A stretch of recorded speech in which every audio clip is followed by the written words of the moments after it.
నమస్తే, welcome to టిఎఫ్బిసి. నేను మీ అంజలి. Yes, so బేసికల్ గా ఈయనని 70mm లో చూసిన ప్రతిసారి మాత్రం మనకైతే నాన్ స్టాప్ ఫన్ ఉంటుంది. బట్ ఎందుకో ఈసారి ఫీమేల్స్ అందరూ కొంచెం కోపడతారేమో, కొంచెం కోపం పెంచుకుంటారేమో అయితే అనిపిస్తుంది. బికాస్ ట్రైలర్, టీజర్, సాంగ్స్ అన్ని కూడా చాలా బాగున్నాయి అనమాట. సో అండ్ ఆయన కామెడీ టైమింగ్ అయితే అద్దూర్స్ మామూలుగా ఉండదు. సో నాన్నదనవాలండి శ్రీ విష్ణు గారు నాతో పాటు ఉన్నారు. ఆయన స్వాగ్ అంటూ మా ముందుకు రాబోతున్నారు కాబట్టి ఆ విశేషాలు ఏంటో ఆయనతో మాట్లాడి తెలుసుకుందాం. సో హాయ్, నమస్తే. ఎలా ఉన్నారు? స్వాగ్ అనగానే మీకు గుర్తుకొచ్చేది ఏంటో చెప్పండి. మీ మూవీ గురించి కాకుండా స్వాగ్ అన్న పదం విన్న వెంటనే. స్వాగ్ అంటే చాలా గుర్తొస్తాయి. ఏం గుర్తు రాకుండా మనమే గుర్తు రావాలని చెప్పి స్వాగ్ మూవీ చేయడం జరిగింది. సో బేసికల్ గా నాకు ఎప్పటి నుంచో ఒక డౌట్ ఉంది. So not about this movie అనుకోండి. బేసికల్ గా మీవి అన్ని మూవీస్ లోనే చూసుకుంటే కొన్ని సార్లు కొన్ని పంచ్ లైన్స్ అన్నవి ఏవైతే ఉంటాయో అవి చాలా వరకు కొంతమందికి మాత్రమే అర్థమవుతూ ఉంటాయి. సో అది ఏంటి మీరు అంటే like for example Om Bheem Bush లో కావచ్చు, సామజవర్గంలో కావచ్చు, అన్న మార్కెట్ కి కొత్త రాఖీలు వచ్చాయి అదొకటి, అండ్ ఆ తర్వాత ఓం భీమ్ బుష్ లో కొన్ని డైలాగ్స్ ఇట్లా. సో అది మీరు ఏంటి అట్లాగే ఆన్ ద స్పాట్ లో చెప్తూ ఉంటారా, లేకపోతే ఆ డైలాగ్ మార్చడం అట్లా ఏమైనా చేస్తారా? ఒక రకమైన ఆడియన్స్ ఉన్నారండి. అంటే ఇప్పుడు ఎవరికైతే అర్థం అవుతున్నాయో నేను ఆ ఆడియన్ని, నేను కూడా నాకు ఇష్టం సరదాగా. అంటే మనం చిన్న చిన్న పదజాలు ఉపయోగించడం వల్ల నవ్వు వచ్చేలాగే ఉండాలి. మళ్ళీ ఇప్పుడు కొన్ని మాటలు మనం విన్నామంటే మరి అన్నట్టు ఉంటుంది. అలా కాకుండా ఆ మాటలు విన్నా నవ్వు వస్తాయి. కొన్ని మాటలు మన భాషలో మాటలే. సో ఎవరైతే ఆ ఆడియన్స్ ఉన్నారో వాళ్ళకి తెలియకుండానే అలాంటి సిచ్యువేషన్లో అందరూ ప్రాక్టికల్గా బయట అలాగే చేస్తారు. అందుకే వాళ్ళు ఎక్కువ కనెక్ట్ అవుతారు. అన్ని స్పాట్లోనే, సెపరేట్గా మళ్ళీ దానికంటూ స్క్రిప్ట్లు రాసుకోవడం ఉండవు. ఆన్ స్పాట్ లో అలా బాగా వచ్చి అంటే లైక్ మొత్తం సెట్ మొత్తం నవ్విన సిచ్యువేషన్ ఏంటి? అలా ఇలా మూవీస్ లో ఏమైనా ఉన్నాయా? స్వాగ్ లో ఏమైనా నా డైలాగులు అసలు సెట్ లో ఎవరికి వినిపించండి. నేను చాలా స్లోగా చెప్తా, నిజంగా వినిపించవు పక్కా. నాకు అందరూ అదే సినిమా రిలీజ్ అయ్యాక మీరు ఇంతలా చేశారు, మా అసలు చేసినప్పుడు తెలియలేదు అని అందరూ అంటారు. ఈ కంప్లైంట్ ఉంది నా మీద. బేసిక్గా చాలా లోగా మాట్లాడతాను బయట. నేను దాని గురించి అనుకుంటా. అలాంటి డైలాగ్స్ ఏమైనా ఉన్నాయా అంటే లైక్ ఫన్ఫుల్? అండ్ ఆ స్వాగ్లో ఫుల్ ఎంటర్టైన్మెంట్కి కొదవలేదండి. అంటే ఒక్కొక్క క్యారెక్టర్ ఒక్కొక్క కొత్త స్టైల్ ఫన్ చేస్తాడు.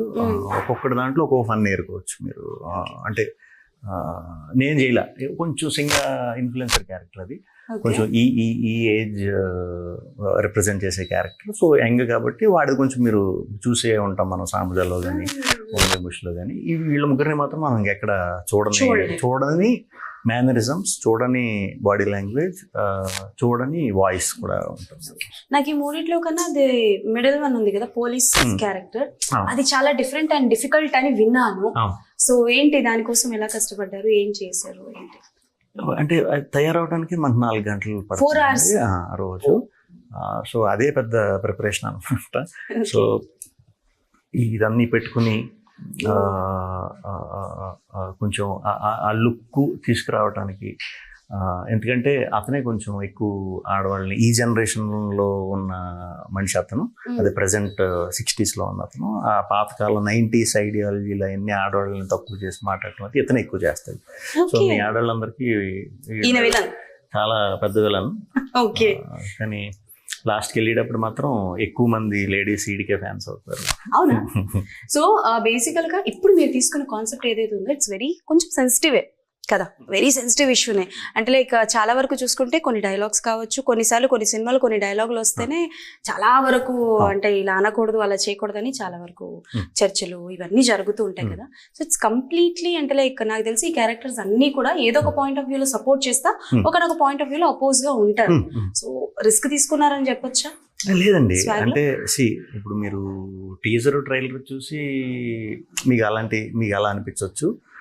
ఒకసారి మీరు సినిమా మొత్తం చూసిన తర్వాత మాత్రం ఎట్టి పరిస్థితుల్లో లేడీస్ అని, జెంట్స్ అని కాదు, చూసిన అందరూ కూడా థియేటర్లో క్లాప్స్ కొట్టి వెళ్తారు. అంత గొప్ప సినిమా ఇవ్వబోతున్నాం, డౌట్ లేదు దాంట్లో. స్టార్టింగ్ దగ్గర నుంచి కాకపోతే ఆ సినిమా చూస్తున్నంత సేపు ఆ టిట్ ఫర్ టాట్ అనేది ఉంటుంది, అది ఉంటుంది. అలా అని చెప్పి పిచ్చి వేషాలు అలా ఏమి ఉండవు. కౌంటర్లే, ఆడవాళ్ళని చిన్న చూపు చూస్తాడు వీడు, ఆమె మగాళ్ళని వెళ్ళండి మీ మా ఏం గొప్ప, మీ అన్నిట్లో మీరే గొప్ప అనే టైప్ అనమాట. ఇంతే, ఇదే వీళ్ళిద్దరి మధ్య పెద్ద కొట్టేసుకుని రక్కేసుకుని అలాంటివి ఏమి ఉండవు. ఓకే, బాగో కూడా ఆడవాళ్ళతో అలా చేస్తే. సో సినిమా చూసినంతసేపు అలా అనిపిస్తూ ఉంటుంది. టువర్డ్స్ ఎండ్ మాత్రం ప్రతి పాత్రని ప్రేమిస్తారు. సో ప్రతి పాత్రకి ఒక జస్టిఫికేషన్ అన్నది ఉంటుంది పక్కా. సో బేసిక్గా మీ కెరియర్ గురించి చూసుకుంటే చాలా సినిమాల్లోని లైక్ అస్ అన్ క్యారెక్టర్ ఆర్టిస్ట్ గా కనిపించి, I think if I'm not wrong mental మదిలో వాజ్ ద ఫస్ట్ ప్రాజెక్ట్ కదా, అంటే లైక్ యాజ్ అ లీడా అంతేనండి కదా. సో అంటే లైక్ ఇవన్నీ అంటే లైక్ మెంటల్ మదిలో దగ్గర నుంచి మొదలుపెట్టి మీరు చేసిన ప్రాజెక్ట్స్ అన్నీ కూడా ఒకదానికి ఒకటి సంబంధం ఉండదు, కథ చాలా డిఫరెంట్ గా ఉంటుంది. కొంతవరకు స్లోగా వెళ్ళినా సరే ఎండ్ వచ్చేసరికి కనెక్ట్ అవుతారు జనాలు. సో ఒక కథ మీ దగ్గరికి వచ్చేటప్పుడు మీరు ఆ కథలో చూసే పాయింట్స్ ఏంటి? కథే సెపరేట్ పాయింట్లు కాదు, కథ అంతా ఎలా ఉందో చూసుకుంటా, నాకు సూట్ అవుతుందా లేదా చూసుకుంటా, డైరెక్టర్ ఎలా మ్యాక్సిమం కొత్త వాళ్ళు ఉంటారు కాబట్టి ఎలా హ్యాండిల్ చేయగలుగుతాడు అనేది మనకు అర్థమైపోతుంది. నా కాల్ అయితే అలాగే ఉంటుంది. దాన్ని బట్టి సినిమా స్టార్ట్ చేయడానికి ఎలాగా ఒక 6 months 1 year పడుతుంది కాబట్టి ప్రీ ప్రొడక్షన్కి. అప్పుడు దాంట్లో డైరెక్టర్ ఏ వాటిలో స్ట్రాంగ్ ఉన్నాడు, ఏ వాటిల్లో మనోడికి సపోర్ట్ చేయాలి, ఒకవేళ కెమెరా గురించి కొంచెం ఇదిగా ఉన్నదంటే ఒక పెద్ద కెమెరామెన్ ఇద్దాం, లేకపోతే మ్యూజిక్లో మ్యాటర్ ఉంది అనుకుంటే కొత్త వాళ్ళు దాన్ని వెళ్ళిపోవచ్చు, లేదంటే ఒక మంచి టెక్నీషియన్ ఇద్దాం. అలా ప్రాజెక్ట్కి హెల్ప్ అయ్యేవి నా వల్ల సమకూర్చడానికి ప్రయత్నిస్తాను అంతే. సో అలా ఎక్స్పెరిమెంట్ మీరు చేసి కథని నమ్మి ఓకే చేసుకున్నది అంటే లైక్ మేబీ జనాలకి ఎక్కువ రీచ్ అవ్వలేదు అని అనుకున్న కథలు ఏమైనా ఉన్నాయా మీ వరకు మీరు అనుకున్నది? లేదండి, అంటే నాకు అర్థం కాలే. అంటే బేసికలీ మీరు ఇప్పటివరకు చేసిన ప్రాజెక్ట్స్ లో మీకు బాగా నచ్చింది, మేబీ జనాలు దాన్ని యాక్సెప్ట్ చేయలేదేమో అని అనుకున్న ప్రాజెక్ట్ ఏదైనా? లేదు, మ్యాక్సిమం మనకి అంటే కథని ఎగ్జైట్ అయ్యి దిగుతాం మనం, దిగిన తర్వాత ఓకే. సో అంటే లైక్ ఒక కథ విన్న తర్వాత కథని నమ్మి చేస్తారు. అఫ్ కోర్స్ మీరు ఇందాక చెప్పినట్టు కొన్ని సార్లు ఏమైనా జరిగినా మన మీద మనకి సెల్ఫ్ కాన్ఫిడెన్స్ అనేది పోతుంది. సో బేసికల్ గా మీరు స్టార్టింగ్ నుంచి చాలా సినిమాల్లో మాకు కనిపించారు. అండ్ బేసికల్ గా సన్ ఆఫ్ సత్యమూర్తిలో ఒక క్యారెక్టర్ లైక్ ఆయన ఏడిపించిన అల్లు అర్జున్ గారు. సో అంటే లైక్ బేసికల్ గా అలాంటి ప్రాసెస్ లో త్రూ ఆ క్యారెక్టర్ చేసినప్పుడు అల్లు అర్జున్ గారితో ఆ ఫోన్ కాల్ ఉండేదే, డైరెక్ట్ గా ఫోన్ కాల్ మాట్లాడారు ఉండేవారా ఎలా? అది ఏదండి cinema son of Satyamurthy phone call మాట్లాడారు కదా? ఉండరు, ఆయన ఉండరు, ఆయన లేరు, ఆయన ఉండరు. అది సెపరేట్ గా మళ్ళీ చేసుకుంటారు కదా. అంటే వేరే సీన్ తీసాం ఆ రోజు ఆఫీస్లో. మార్నింగ్ సెక్షన్ అంతా నేను బన్నీ గారిది ఆఫీస్కి వచ్చి డబ్బులు అడుగుతారు కదా, ఆ సీన్. ఫ్రెండ్ అని ప్రాణం ఇస్తానంటాడు కదా, ఫ్రెండ్షిప్ కోసం. ఇది పార్ట్నర్షిప్ ఇవ్వలేను కానీ పార్ట్నర్షిప్ ఇస్తానని ఒక డైలాగ్ ఉంటుంది. సో అది చేసేసిన తర్వాత మధ్యాహ్నం నుంచి ఆయనకి అయిపోయింది. ఆ మధ్యాహ్నం వరకు నాకు ఆ ఫోన్లో మాట్లాడటం అటువైపు అవంతా తర్వాత చేస్తున్నాం. సో డ్యూరింగ్ దిస్ పీరియడ్ ఇప్పుడంటే మీరు పెద్ద పెద్ద హిట్ మూవీస్ లో ఉన్నారు అండ్ ఇప్పుడు మీరు కంటిన్యూస్ గా హిట్స్ వస్తున్నాయి మీకు. We're very happy for that. But మీ స్ట్రగలింగ్ పీరియడ్ ఎప్పుడైనా ఏదైనా గుర్తొచ్చిందా మీకు? అంటే లైక్ ఛాన్సెస్ కోసం వెళ్ళడం కానీ ఆర్ ఎల్స్ ఈ క్యారెక్టర్ మీరు చేస్తున్నారు అని బట్ ఓవర్ నైట్ మార్చేయడం కానీ ఆర్ ఎల్స్ లేదు వేరే వేరే రీజన్స్ వల్ల మార్చేసుకొని వదులుకున్న క్యారెక్టర్స్, అలా స్ట్రగలింగ్ పీరియడ్? స్ట్రగలింగ్లో ఒక 2-3 సినిమాలకి నువ్వే హీరో అని చెప్పి 3-4 నెలలు వర్క్షాపులు ఇవన్నీ చేసిన తర్వాత నైట్ మారిపోయినవి కూడా ఉన్నాయి. సో అవి అవుతాయి. అప్పుడు మేము కరెక్ట్గా ఒక సినిమాకి అయితే రెసిషన్ హెవీగా వచ్చింది. అప్పుడు ఒక టైంలో మన హైదరాబాద్లో ఒక 10 ఏళ్ళ క్రితం 11 ఏళ్ళ క్రితం ఒకసారి రెసిషన్ మనం చూసాం మొత్తం. ఆ దాంట్లో ఏమైపోయిందంటే ఆ ప్రొడ్యూసర్స్ కొంచెం తెలుసున్న హీరో అయితే బెటర్, కొత్త వాళ్ళతో అయితే మనం రిస్క్ చేసిన వాళ్ళు అవుతాం, అసలే రెసిషన్ అని చెప్పి వాళ్ళకి రీజన్స్ ఉంటాయి, మనం దాన్ని పాజిటివ్గా తీసుకోవాలి. బట్ అలా మనం ఎన్నిసార్లు బయటికి వచ్చేస్తే అంత స్ట్రాంగ్ అవుతాం. సో పిల్లర్స్ పడే టైంలోనే స్ట్రాంగ్గా పడినాయి అంటే ఫ్యూచర్లో చిన్న చిన్న ఒడిదుడుగులు వచ్చినా మనం తట్టుకోవచ్చు. సో దాన్ని ఎప్పుడు నేను యాక్సెప్టెన్సీ చేస్తూనే వచ్చాను. సో దాన్ని సీరియస్గా తీసుకుని ఇప్పుడు ఆడు నాకు పంపాడు ఈసారి మనం కొట్టి అప్పుడు ఆడ సంగతి చెప్తాం, అవన్నీ టైం వేస్ట్ నాకైతే. నేను పట్టించుకున్నాను. Basically you're an introvert or extrovert అండి? నేనా అది డిపెండ్స్ అండి, డిపెండ్స్. డిపెండ్స్. అబ్బాయిలతో అయితే ఎక్స్ట్రావర్ట్, అమ్మాయిలతో అయితే ఇంట్రోవర్ట్. ఓకే, సో బేసికల్ గా శ్రీ విష్ణు గారికి ఓకే యాక్షన్ వరకు బాగా చేస్తారు, కామెడీ కూడా బాగా చేస్తారు, బట్ నాకు ఇది చేయడం కష్టం అని ఒక జానరా ఇస్తే ఏ జానరా అంటారు? అలా పెద్ద ఏది కష్టం కాదండి, ఏదన్నా చేసేస్తాననే ఫీలింగ్ కూడా. కొంచెం రొమాంటిక్ సీన్స్ అయ్యి ఉన్నప్పుడు కొంచెం మరి పబ్లిక్గా కొంచెం ఇబ్బంది. ఇప్పుడు కొంచెం పర్లేదు, ఎంత అలవాటైనా ఇబ్బందే. అదొకటే కొంచెం పబ్లిక్గా కొంచెం. ఓకే, అవుట్ అండ్ అవుట్ ఒక రొమాంటిక్ జోనర్ లవ్ స్టోరీ మీ దగ్గరకు వచ్చింది, చేయాలి, it's completely bold one. So చేస్తారా? చేస్తున్నాను నెక్స్ట్ రొమాంటిక్. రొమాన్స్ అని మీరు ఏమనుకుంటున్నారు అంటే? అవుట్ అండ్ అవుట్ బోల్డ్ అని చెప్పాను. బోల్డా? Romantic without and out bold. Bold తెలియదండి మరి, అంటే వచ్చిన కథ బట్టి ఉంటుంది. నిజంగా నచ్చితే ఏమో చేస్తానేమో. ఓకే, సో డిఫరెంట్ క్యారెక్టర్స్ మీరు ఆల్రెడీ చేశారు కాబట్టి నాకు ఈ క్యారెక్టర్ చేయాలి, ఒక డ్రీమ్ రోల్ లాంటిది ఏమైనా ఉందా శ్రీ విష్ణు గారికి? లేదండి, అసలు అలా ఎన్ని డ్రీమ్ రోల్ ఎన్ని లేదు, మరి నాకైతే లేదు. ఈ క్యారెక్టర్ లో మిమ్మల్ని చూసిన తర్వాత ఎందుకో మీరు ఒక యాంటాగనిస్ట్ క్యారెక్టర్ చేస్తే బాగుంటదేమో అని అనిపించింది. ఇఫ్ మీకు ఒకవేళ అవకాశం వస్తే మన ఇండస్ట్రీలో ఏ హీరోకి యాంటాగనిస్ట్ చేయాలనుకుంటారు? అందరితో టాప్ త్రీ అంటే ఎవరితో చేయాలనుకుంటున్నారు? ముగ్గురు పేర్లు చెప్పండి. ఫస్ట్ ఎవరు ముగ్గురు వస్తే వాళ్ళకి చేస్తా. ఆ ఫస్ట్ ముగ్గురు పేర్లే చెప్పండి. అదే ఇప్పుడు సరిపోవాలి కదా, నేను కూడా వాళ్ళు మ్యాచ్ చేయాలి కదా. ఇప్పుడు పెద్ద హీరోలు అంటే డెఫినెట్గా వాళ్ళకు ఉండే ఇది ఉంటుంది. నేను అంత నెగిటివ్ రోల్ కింద మ్యాచ్ అయ్యి అంత సీన్ లేదనుకుంటున్నాను. అంటే ఇది చూసి అంటే లైక్ ఇది ట్రైలర్ లో కావచ్చు, టీజర్ లో కావచ్చు, చూసాక ఇది ఆల్రెడీ చేసాం కాబట్టి ఇంక మళ్ళీ చేయను ఇలాంటి సెటప్, ఈ గెటప్ లో ఇంకా ఇంకోసారి చేయను. అంటే చేస్తాం కాబట్టి ఇలా కొత్త రకంగా ఇంకోటి ఏమన్నా ఉందంటే ప్రయత్నిస్తా. అందరి హీరోలతోనే చేయాలనుకుంటున్నాను. యు లవ్ ఎక్స్పెరిమెంట్ చేయడం మీకు ఇష్టమా?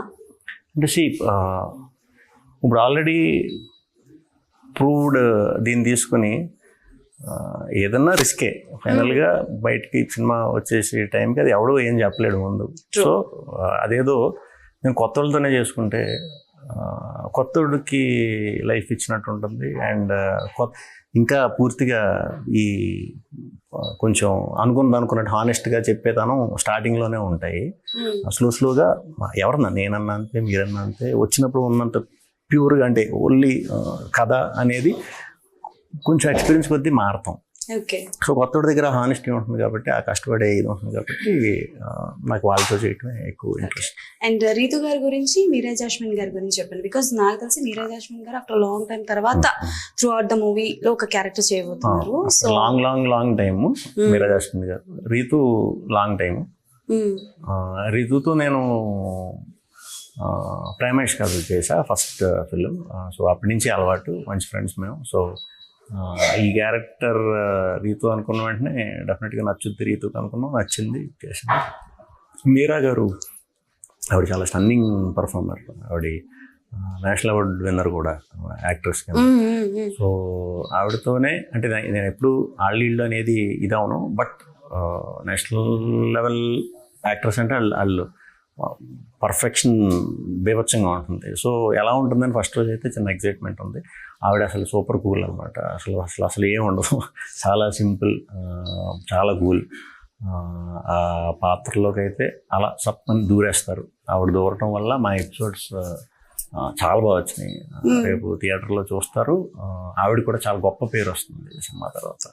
సో బేసికల్గా లైక్ యాజ్ నార్మల్గా లవ్ సీన్స్ కావచ్చు, కొంచెం అల్లరిగా ఏడిపిస్తున్న సీన్స్ కావచ్చు, కొంచెం ఈజీగానే చేయొచ్చు. బికాస్ ఎంత ఇంట్రోవర్ట్ అయినా ఎక్స్ట్రోవర్ట్ అయినా అది కొంచెం ఈజీగా చేయగలరు. బట్ ఇక్కడ ఏంటంటే మీరు కొంచెం యాంగర్గానే ఉంటున్నారు, ఆవిడ ఫుల్ యాంగర్గా ఉంటున్నారు. అండ్ నాకు తెలిసి ఇట్స్ కంప్లీట్లీ డ్రాస్టిక్. ఇప్పుడు నడుస్తున్న జనరేషన్ అయితే కంప్లీట్లీ డ్రాస్టిక్గా ఉంటుంది. కాబట్టి a scene or a situation చేస్తున్నప్పుడు అంటే like tough and tough competition or tough and tough అనిపించింది, సో మెనీ టేక్స్ తీసుకోవడం కానీ, ఆర్ సెట్స్ లో ఆయన కెమెరా ఆఫ్ చెప్పడం మర్చిపోవడం కానీ డైరెక్టర్ గారు, ఇలాంటి సిచ్యువేషన్స్ ఏమైనా జరిగాయా త్రూ అవుట్ ద మూవీ? ఆఫ్ చెప్పరీళ్ళు నాకు మా వాళ్ళు ఎవరు, నేను ఇక్కడ జీవించేస్తూ ఉంటాను, ఈ లోపు కెమెరా కూడా మార్చేస్తే కట్ట చెప్పరీళ్ళు. కట్ట చెప్పడు అయిపోయింది, వచ్చేసింది అనుకుంటే నెక్స్ట్ బ్లాక్ వెళ్ళిపోతారు. ఒక్కొక్కసారి ఫుల్ లేనో అయిపోయి నాకు నేనే సోలో పర్ఫార్మెన్స్ ఇచ్చుకునేటప్పుడు చూస్తే లేరేంటి వీళ్ళు అనుకునేవాడిని. ఆల్రెడీ షిఫ్ట్ అయిపోయారు అక్కడికి, వాళ్ళు షిఫ్ట్ అయిపోయారు, మీకు చెప్పడం మర్చిపోయారు. అయ్యో, అలా ఆ ఒక్క విషయంలో మాత్రం ఫస్ట్ వస్తారు వీళ్ళు. కరెక్ట్ ఈ చెప్పరు, యాక్షన్ వరకు చెప్తారు, చూసుకుని అటు నుంచి అంటే ఓకే ఇవ్వండు. ఓకే. సో నాకు ఈ స్కూల్ మా వాళ్ళు వీళ్ళతో అలవాటే కాబట్టి నాకు ఫస్ట్ నుంచి అది మాకు అలవాటే. అండ్ బేసికలీ మీ మూవీలో musics are very good, very nice and చాలా అట్రాక్ట్ అవుతుంటాయి కాబట్టి, సో స్వాగ్ లో మ్యూజిక్ గురించి చెప్పండి, ఎలా ఉంటుంది ఏంటి? యాక్చువల్లీ నా సినిమాలో సాంగ్స్ చాలా బాగుంటాయండి, మీనింగ్ఫుల్ లిరిక్స్ కూడా ఉంటాయి. కాకపోతే పెద్ద విపరీతంగా నా సాంగ్స్ వినేయలేదు అందరూ. ఒకనొక టైంలో నీ సినిమాకి కాన్సెప్ట్ చూడటానికి లేకపోతే ఇది చూడటానికి వస్తాం, సాంగ్స్ కాదని అని నాకే చెప్పారు మా ఫ్రెండ్స్. ఇదేంటి ఇది ఎంత మంచి సాంగ్స్ ఇస్తున్నాను కదా, సరే ఇంక ఇలా కాదు, సామజోర్మంగా మనకు కూడా నాకు సాంగ్స్ బ్యాక్ ఫైర్ అయినాయి. ఎందుకైనా అని అర్థం కాక ఓమిం బుష్ ఫోకస్ చేసాం. ఓమిం బుష్ స్వాగ్ గట్టిగా ఫోకస్ చేసాం. ఓమిం బుష్ చాలా బాగా వర్క్ అయినాయి, చాలా సెన్సేషన్ అయినాయి. ఇవి కూడా సూపర్గా వర్క్ అవుతాయి, సినిమాతో పాటు ఇంకా బాగా వర్క్ అవుతాయి. నెక్స్ట్ వచ్చే నా సినిమాల్లో పాటలు కూడా బ్రహ్మాండమైన పాటలు చూడబోతున్నారు. సూపర్. అండ్ ఓమిం బుష్ గురించి అయితే ఇప్పటికీ స్టిల్ ఎవరైనా ఏదైనా ఫోటో పెట్టాలని ఏదైనా చేయాలి అన్న డెఫినెట్లీ ఆ సాంగ్ అయితే పక్కాగా ఉంటుంది. అండ్ ఏంటి సంపంగిని మళ్ళీ తెస్తారా ఓమిం బుష్ 2? ఓమిం బుష్ 2 ఏం డైరెక్టర్ ఉన్నాయి, అడిగి క్రేజీ థాట్స్ అయితే ఉన్నాయి. కాకపోతే మళ్ళీ అందరిని పట్టుకుని ఆ సినిమా సంవత్సరం చేసాం మేము, అంటే కాంబినేషన్ సెట్ అవుగా. అసలు థింక్ చేశారా ఇంత పెద్ద హిట్ అవుతుంది ఓమిం బుష్? అది హిట్ అవుతుందని చేసిన సినిమా అది, అంటే పక్కగా హిట్ అయిపోతుంది, డౌట్ లేదు. అంటే ఎంటర్టైన్మెంట్ కోసమే తీసాను ముందు నుంచి నేను ఇది చేసా, అది గ్యారంటీ హిట్ అవుతుందని తెలుసు.